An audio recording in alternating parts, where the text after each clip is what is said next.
All right. Hello, everybody. Hey, Randy. Good to see you here. Thanks for helping to rally the troops and spread the word about this one. We got a couple people in here. If people just want to say hello in the chat, be good to see who's here. Otherwise, I am just gonna riff for a little bit. Okay. So, devastating loss yesterday. There is no way to sugarcoat it. We lost, and we lost big. Um, I think what's important right now is to not finger point at any one thing in particular because it has been less than 24 hours uh, since this came down. So I see a lot of people, and people are understandably angry, scared, sad. Um, I think we all need to take a collective breath before we really dive into what happened. And I hope that we are all kind and respectful to each other throughout this entire process where we try to figure out what happened and where to go. Now, I have a few thoughts on this that I think are worth discussing. But I'll just say I'll reserve my right to change my mind later after my emotions have cooled and more data comes in. But hey, Rachel, and hey, DRTS. But here's the deal, guys. We lost, and we lost pretty big. We lost across demographics. We lost ground with Latino voters. We lost ground with Black voters. We didn't win white women. There is a slight suggestion that maybe white men slightly performed better, but maybe just a wash. And we have a real problem with white voters in this country and how we communicate with them.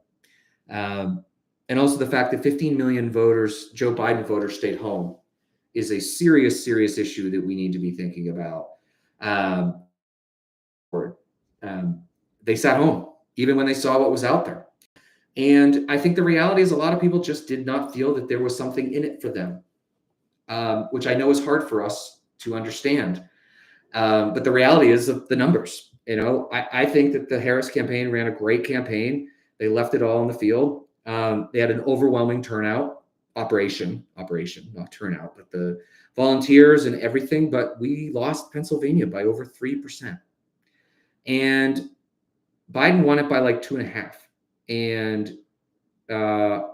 And I think that it's we have to talk about this, and I think that we do not have a great way of communicating to white men and women, and it's a problem. And it's hard because a lot of what we talk about is 100% correct. And the impact of people voting for Trump is real on people, especially people of color, marginalized communities, and things like that. But I actually talked to a Trump voter today in Maine, and he voted for Barack Obama twice. And I asked, we've been friends for a very long time. And I asked why. And he said that he was tired of being told that he was sexist and racist, and he just didn't want to hear it from Democrats, and he felt like he was always being talked down to. And I think there's some truth to that. And I think that Democrats have always had a problem talking to voters that don't agree with them and coming across as know-it-alls and be-it-alls. And I've been guilty of it as well. And it has to stop. And we have to find different ways. And, I was never a Bernie person, but he put out a thing today that's saying that we've ignored, he said working class, but I'm going to say white working class, because working class minority voters voted for us.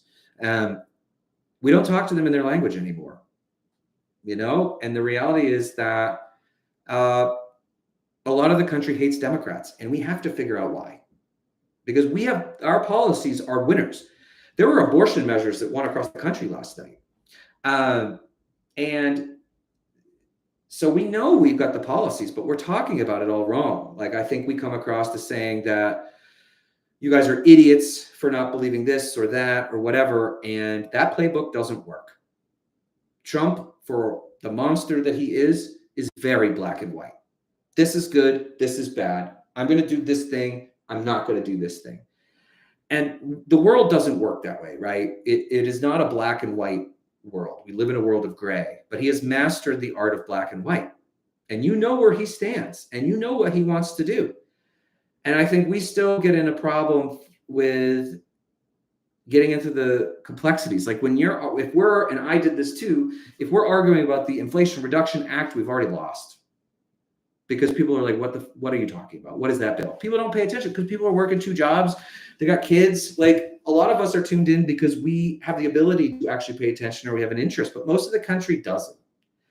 And I think that, I think we have a lot of work to do. I want to answer John because it's a good point. He said, no, there is a lot of finger pointing needed. Sorry, enjoy your last couple of months on your channel. I guess 1, 2, you must be out of the country. Look, what I mean by that is that today is not the day to finger point and yell at people, because I saw people saying like she didn't push back on this trans ad. And the reality of that is that wouldn't have swung 4%. We lost for lots of reasons. And there are people to point fingers at. And I will say one right now that is probably going to upset people, but this is the truth and people need to hear it. We were lied to about Joe Biden's cognitive ability. We were.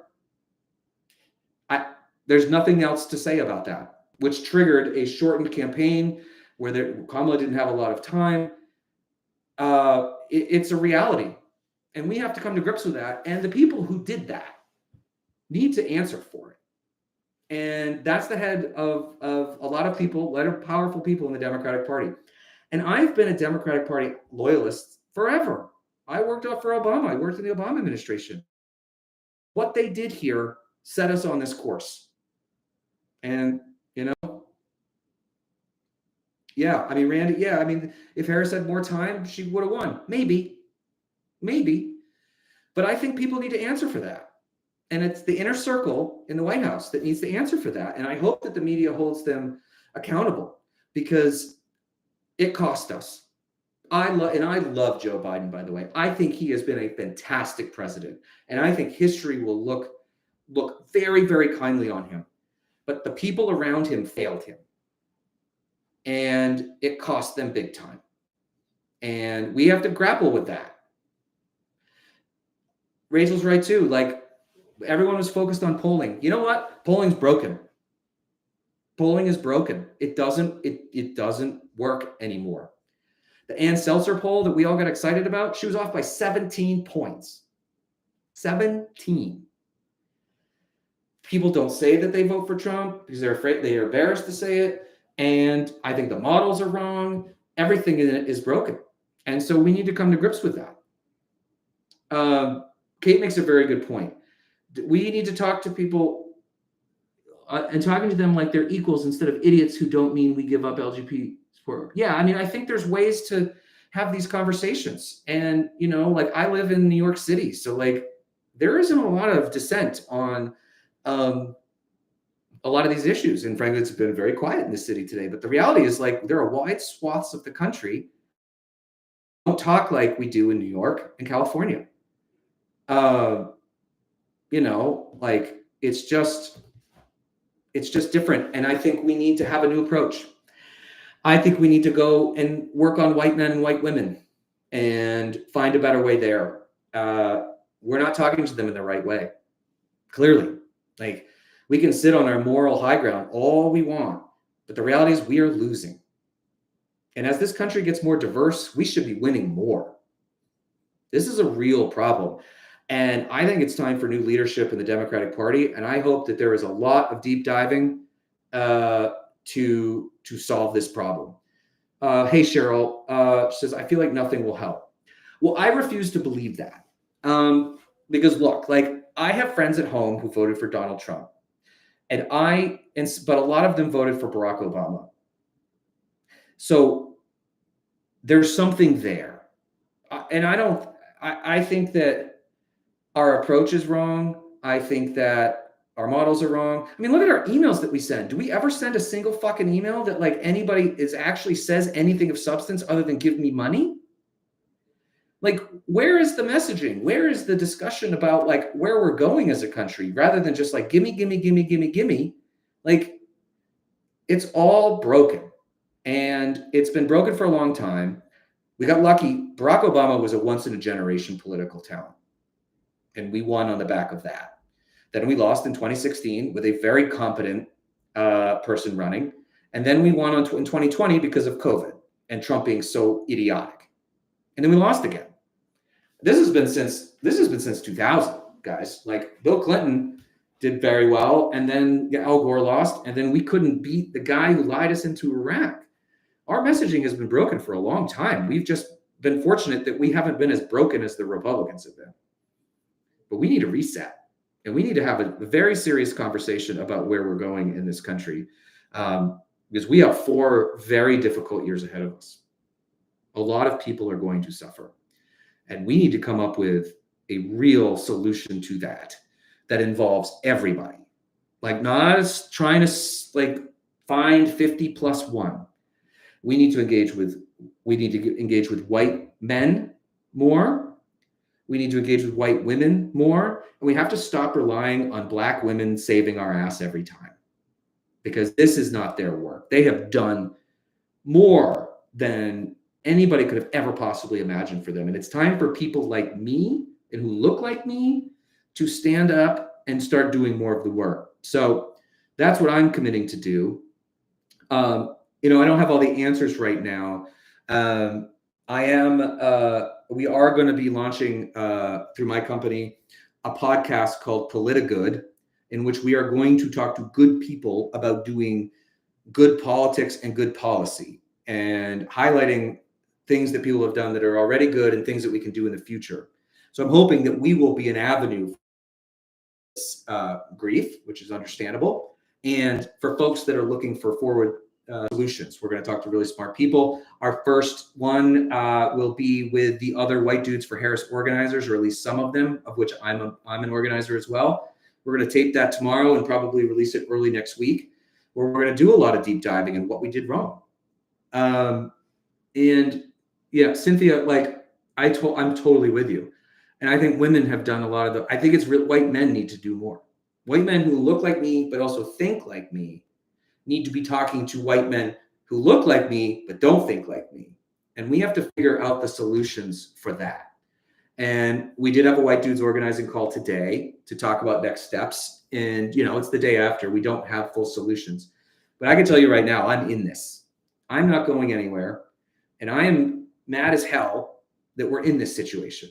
And I'm going to do everything I can and use my voice and use my channels to make sure that there is a message out there that is hopefully resonating with a wide swath of people, so that in 2 years, when the midterms come, we beat the living shit out of them at the ballot box. We take back the House. I don't know what the Senate breakdown is in 2 years. But we'll see. What if Trump gets rid of term limits? Well, that's a constitutional amendment, I believe. So, I don't know. I don't actually know. I don't know. I mean, I think the reality is like that dude is old and unwell. I don't know what's going to happen with him, but I don't think I think we have to look at this as a 4 years. Well, really, let's look at this as a 2-year sprint, and how we get the House back so we can basically grind his to a halt. Some of those Republicans who won Senate seats are going to be in really tough situations at home. So like putting pressure on them on this stuff is going to be key as well. But like we will come back from this. Like I know everybody absolutely should be. And I felt a little, John, we're not done. I promise you we are not done. Democracy is on an edge right now, but it has not been ripped away at this moment. And we have to do everything in our power to continue to fight this good fight until that's over. And it is not over yet. We had some really good candidates win. We elected 2 new Black women to the Senate. We elected the first Korean American male to the Senate. There are really powerful voices that are going to be out there fighting this fight with us. We are not alone. You are not alone. And and here's another thing. Yeah, Elise Slotkin won. She's great. Tammy Baldwin held it on. That's amazing. It looks like Ruben Gallegos is going to win in Arizona. He's fantastic. He's a much better senator than Kristen Sinema. There is going to be voices, younger voices, more hungry voices that are going to be out there fighting with us. And, remember, 2018 was a bloodbath for them, as Rachel pointed out. So these things swing. This swung in a really bad direction.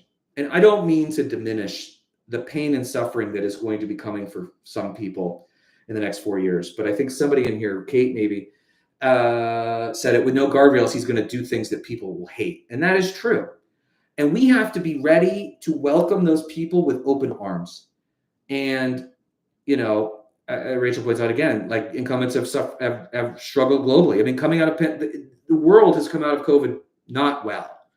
The German chancellor today fired his finance minister, which basically torpedoed his governing coalition. Like, it's happening everywhere. We are in the best position to hold the line, I think. And Randy, you're 100% right. We got to solidify our voice. We've got to come together. We are allowed to have a mourning period. That is 100% fair, but we have to stand up, and we have to do the work that people have been doing for years. Some of us have to step up, including myself. And I am committing to doing that. And I don't know what's going to happen with the White Dudes for Harris stuff totally, but we all talk today, and we are committed to continuing doing the work, depending on, we'll see what that looks like. But we are not leaving you all. That work that just begun in July needs to continue. Well, Kate, thank you. I mean, I generally am a positive person, but I've also been through heartbreaking losses. I mean, I was, I worked for Everytown for Gun Safety when Hillary lost. That was an absolute gut punch. And you know what? We dusted ourselves off. We fought back. And Trump got a tax cut, but he didn't get much else. So we are going to keep fighting this fight. And I'm going to screw up the quote, so I'm not even going to quote it, but like, the universe does bend towards justice. I truly believe that over the course of history. And this is not the end for us. It is the beginning of something different. And at the beginning, it is going to be very hard. There's no ifs, ands, or buts about it. He's in control. He's going to have a Senate, not a filibuster-proof Senate, though, which is very, very important, and a very slim majority in the House. And a lot of those House members are not going to stick their necks out for a lot of crazy stuff because they'll automatically lose in 2026. So there is a lot of work to be done. I would say, I would love for you all to subscribe to this page if you haven't already. I'm going to be using this a lot more to talk.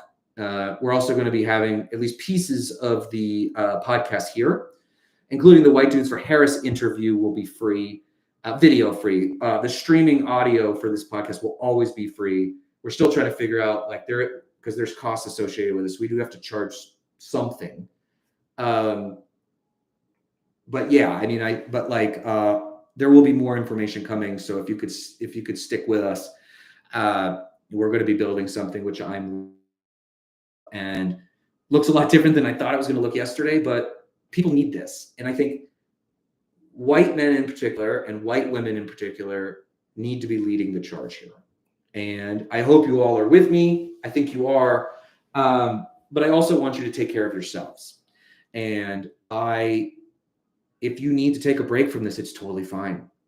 Turn off social media. It's a dumpster fire anyways. Take a week off. Take a couple of weeks off.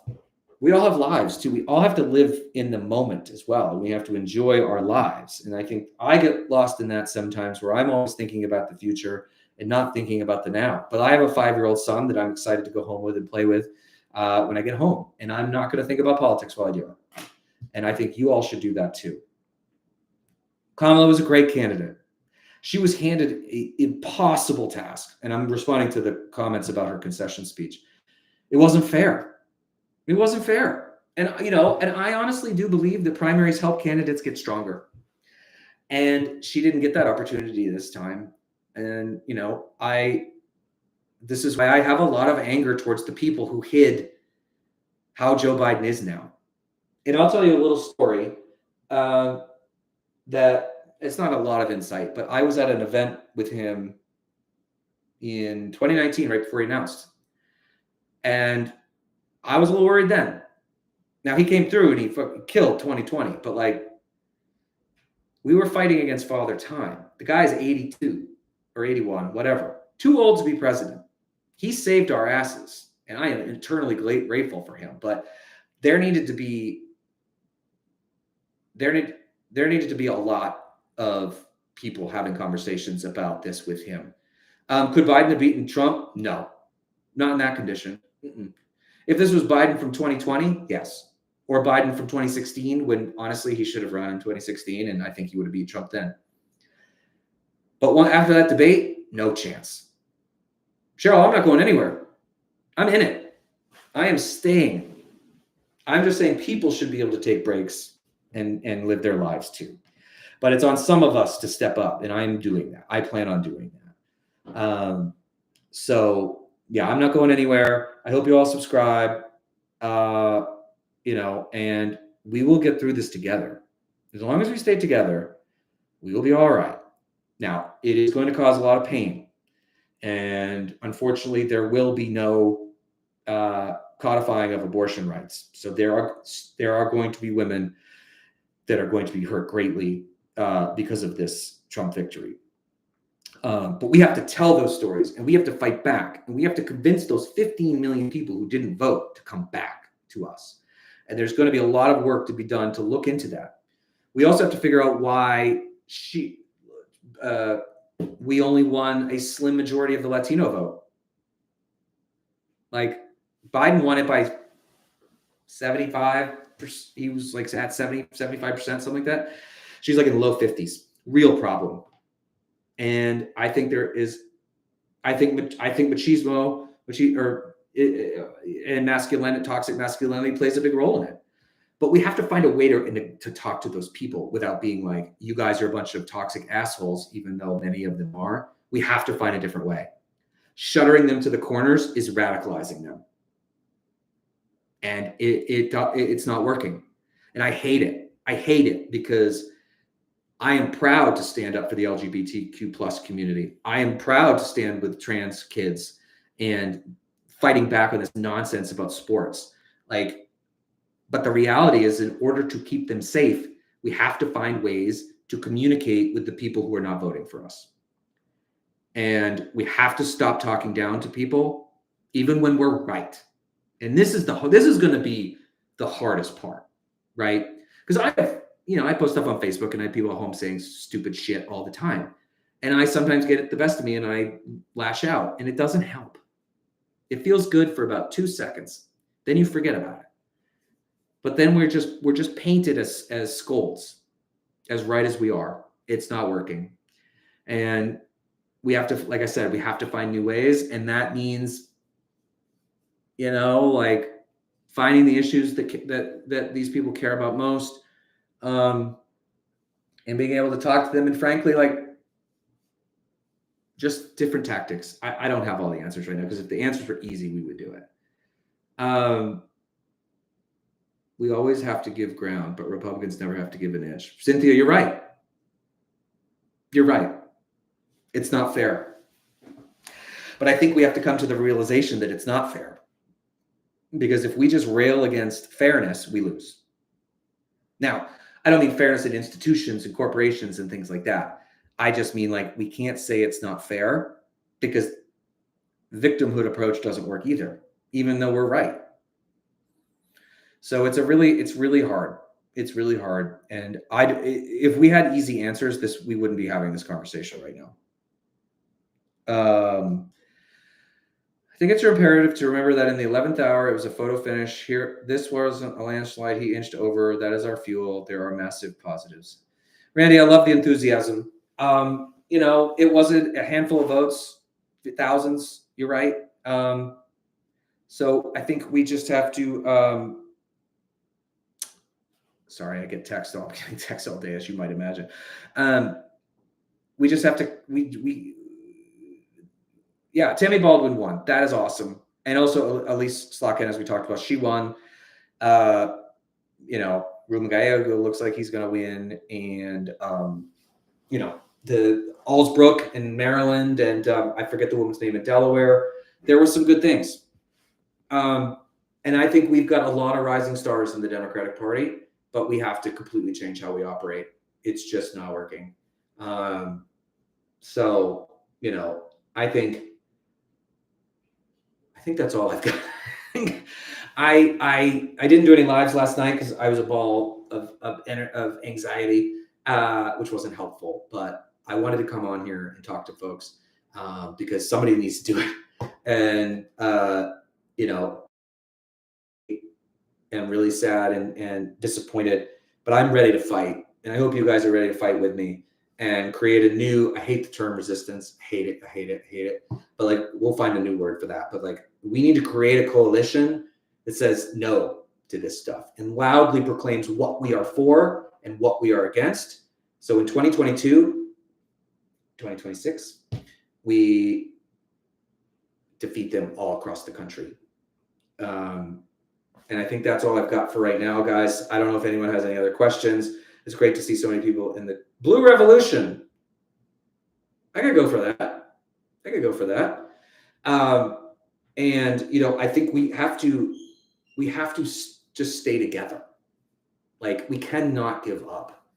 I will not give up.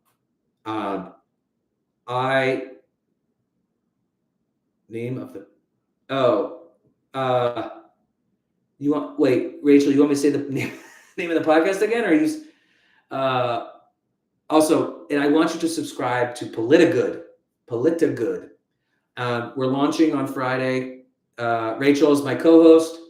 She's from Missouri and has lived in Missouri for a very long time. And so we are doing a coastal person and a Midwest person because we think that it's much more powerful to have our two voices talking about these things rather than this guy in Brooklyn, talking. Like, we need to talk to everybody across the country. So Politigood is the podcast. I think our site is launching on Friday, maybe tomorrow. And like I said, the podcast will always be free. The podcast will always be, the audio will always be free. You can listen to it wherever you, Apple, Spotify, whatever the hell you watch on YouTube. We are going to have some membership tiers, because obviously, like, doing this is not cheap. And I think our low level tier is going to be $25 a year. And there will be a higher one, which where we'll have some like personalized chats and things like that with some really interesting people, probably quarterly. But the standard, because we all wanted it to be affordable for folks, and I am very reluctant to try to make too much money off people because there's plenty of people on the left that run scammy channels and don't really know what they're talking about. And I'm not going to name any names, but you guys probably know some of them. We got to cover some costs too, and that sort of stuff. So so it'll be like $25 a year, which would be greatly appreciated. But like I said, we'll launch that. But I think that those conversations that we're going to be having are really going to be really important, and I think really helpful for everybody to listen in on. So that's my pitch. Let's see. Wait, thank you, my dude. This voice has a foundation because of you. Oh, Randy. Well, thank you. It's not just me. I mean, you saw me on Facebook because I was running Facebook, but there's a whole total and really like 6 in the Real Core Everyday group. People, amazing people. I mean, you saw Ross with Oprah. I mean, there's just like crazy stuff. Like, I've just been so honored to work on this. And our work just has started. And I think that is the exciting thing, is to shift the definition of masculinity in this country and globally is years-long work. And I think in the long run, we are going to win. But we have to provide the space to bring people in with us and not just be like, stop being an asshole and come to us. It clearly doesn't work. Jess Piper, Cynthia says, have Jess Piper on your podcast. And Rachel says, I know Jess. Yeah, you can recommend guests to us. right now we've got the White Dudes one. I'm also going to be interviewing Dr. Tabby Chavis, she is the Chief Diversity Officer at the University of Michigan. We're going to talk about and probably diversity in the world of Trump. And like those are the types of levels of conversations that we want to have with people. We probably will talk a lot about changes in the Democratic Party and what we need to do. We're also going to do business stuff as well, because honestly, businesses are going to be against the Trump administration and like actually showing right policies moving forward. So there's going to be a lot of that. So I'm backwards here. It's funny, on TikTok, it's a mirror, but on here, it's showing me reverse. So my hand's actually going the opposite direction. Subscribe wherever over here. We're going to do more of these. And hopefully as we do them, we're going to get bigger crowds. I also did this at 4:30 when Kamala Harris was giving her concession speech, which was supposed to be at 6 o'clock when I did this, and they changed it, which is probably good for everybody. But now that we're at the 31-minute mark, unless anyone has any questions or anything else to say that they want to share with the group, I think I got through to everybody that asked a question. I got to thank Cheryl and Cynthia, who have been on all three of my ones now. And I'm not asking you to do this, but I fixed all that monetization stuff for the future. I think that was Cynthia maybe who asked me about that, or it was I can't remember. Cheryl maybe said it. But we're in this together, guys. I'm going to bounce. People are dropping, so it's time to go. Thank you, everybody. Do some self-care. Take care of yourselves. We'll be back very, very soon. Check out either tomorrow or Friday. We'll be announcing the podcast. Glad to have you along on this journey. And let's fight for good. Thanks, guys.